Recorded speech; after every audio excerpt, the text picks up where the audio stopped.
Rachel, if we could just start first of all, please, with your thoughts on the tweets that were sent out by the Scotland players and your thoughts on the ticketing over this match against Spain, please.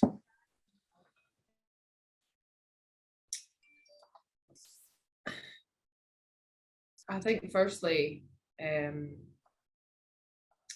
thoughts on playing at Hampden, the match itself. We want everybody to be there who wants to be there. We know that we have a fantastic support, and we know that people do support us, even the people who can't make it to match days. And that ultimately was the initial part of some of the discussions that we had as a collective group.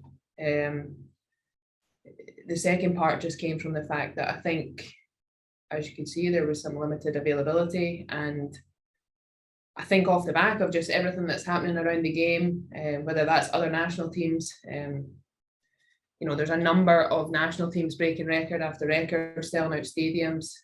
We've seen that recently with club football. It's constantly growing. We just want to make sure everybody has the opportunity to know that the game's on, for it to be visible, to know that there's an opportunity to come to the game, to know that we're playing at Hampden on Tuesday night, and so obviously we want to make sure everyone has that chance. You say you've had the discussions with the association and whatnot. At the present moment, with your feelings on this, do you feel that the women's game is being treated as equally as the men with regards to the association?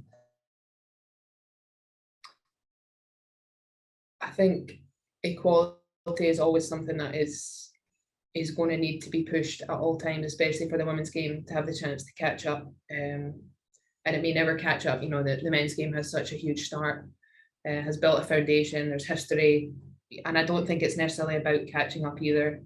I think there has been things in the past that we've highlighted that show that there hasn't been always equality across the board. So in terms of that value, I mean, why do you maybe not feel valued, or why are the players frustrated? What's frustrating them? Why do they not feel as valued, or as if the environment isn't as valued as it could be?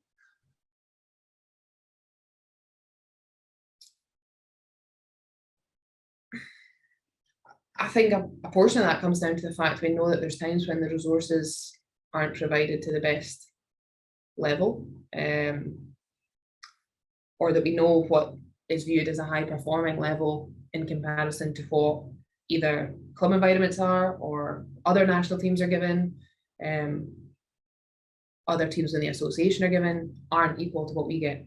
And I think when you become aware of that, quite naturally, that makes you feel like you're less important than others.